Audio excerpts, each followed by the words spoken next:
Israel ও হামাসের মধ্যকার সংঘর্ষ শেষে গাজায় শান্তি ফিরিয়ে আনার লক্ষ্য নিয়ে নতুন এক আন্তর্জাতিক প্রস্তাব সামনে এসেছে। যুক্তরাষ্ট্রের ২০ দফা পরিকল্পনার অংশ হিসেবে গাজায় আন্তর্জাতিক স্থিতিশীল বাহিনী মোতায়েন সম্ভাবনা এখন আলোচনা হচ্ছে। পাকিস্তান, আজারবাইজান ও ইন্দোনেশিয়া এই ৩টি দেশের নাম শীর্ষে রয়েছে, কিন্তু এখনও কোনো আনুষ্ঠানিক প্রতিশ্রুতি পাওয়া যায়নি। ২০২৫ সালের ২৯ সেপ্টেম্বর প্রেসিডেন্ট ডোনাল্ড ট্রাম্প একটি বিশদ গাজা শান্তি পরিকল্পনা ঘোষণা করেন। ওই পরিকল্পনায় যুদ্ধবিরতি, বন্দি মুক্তি এবং গাজায় নতুন প্রশাসনিক কাঠামো গঠনের কথা বলা হয়েছে। ১০ বছরের যাত্রা তো কেবলই শুরু। একসাথে গ্রো করার এই জার্নি চলুক আগামীতেও। পাঠাও 10 years of growing with you।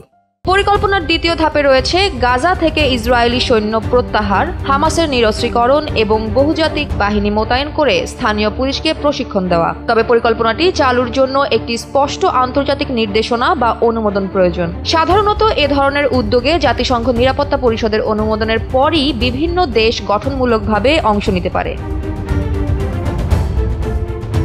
এদিকে যুক্তরাষ্ট্র বলছে তারা নিজেই সরাসরি সেনা পাঠাবে না, তারা বাইরে থেকে সমন্বয়, পরিকল্পনা ও তত্ত্বাবধানে ভূমিকা রাখবে এবং সীমান্ত এলাকায় ইতিমধ্যেই একটি সিভিল মিলিটারি কোঅর্ডিনেশন সেন্টার গড়ে তোলা হয়েছে এবং কয়েকশো মার্কিন সৈন্য সেখানে রয়েছে। প্রস্তাবিত দেশগুলোর সামনে বেশ কিছু বড় চ্যালেঞ্জ রয়েছে। প্রথমত, অনুমোদন নিয়ে বৈধ আন্তর্জাতিক নির্দেশনা অনুযায়ী বাহিনীকে পরিচালনা করতে হবে, নইলে স্থানীয় ও বৈশ্বিক স্বীকৃতি নিয়ে প্রশ্ন উঠতে পারে। দ্বিতীয়ত, সমন্বয়গত জটিলতা। অনেক দেশ, বিশেষ করে ইন্দোনেশিয়া ও আজারবাইজান, যুক্তরাষ্ট্রের কেন্দ্রীয় কমান্ড এলাকার বাইরে থাকায় সমন্বয় করা কঠিন হতে পারে। এবং তৃতীয়ত, নিরাপত্তা ও বাস্তবতার চ্যালেঞ্জ। গাজার ঘনবসতিপূর্ণ নগর এলাকা, যুদ্ধবিধ্বস্ত স্থান, মাইন ও বিস্তৃত টানেল নেটওয়ার্ক, এসব নিরাপদে নিয়ন্ত্রণ করাই হবে সবচেয়ে বড় কষ্টসাধ্য কাজ। পাশাপাশি বাহিনীকে রাখতে হবে সম্পূর্ণ নিরপেক্ষ এবং বিশ্বাসযোগ্য। বিশেষ কোনো পক্ষের হয়ে হস্তক্ষেপ করা যাবে না।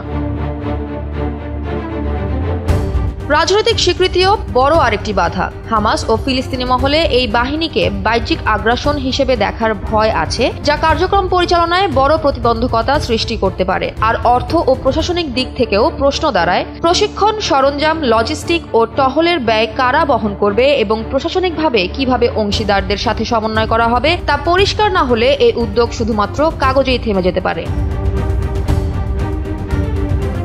পরবর্তী ধাপ, স্বাধীনভাবে জাতিসংঘ নিরাপত্তা পরিষদের রেজলিউশন, অংশগ্রহণকারী দেশ নির্ধারণ, চুক্তি চূড়ান্তকরণ এবং প্রশিক্ষণ ও মোতায়েন পরিকল্পনা গ্রহণ। যদি এসব সফলভাবে বাস্তবায়িত হয়, গাজায় একটি নতুন শান্তি ও পুনর্গঠনের অধ্যায় শুরু হওয়ার আশা জাগে। যদিও পথ কঠিন, তবে রাজনৈতিক সদিচ্ছা, আন্তর্জাতিক সমন্বয় এবং স্থানীয় জনগণের আস্থা ছাড়া সফলতা নিশ্চিত নয়।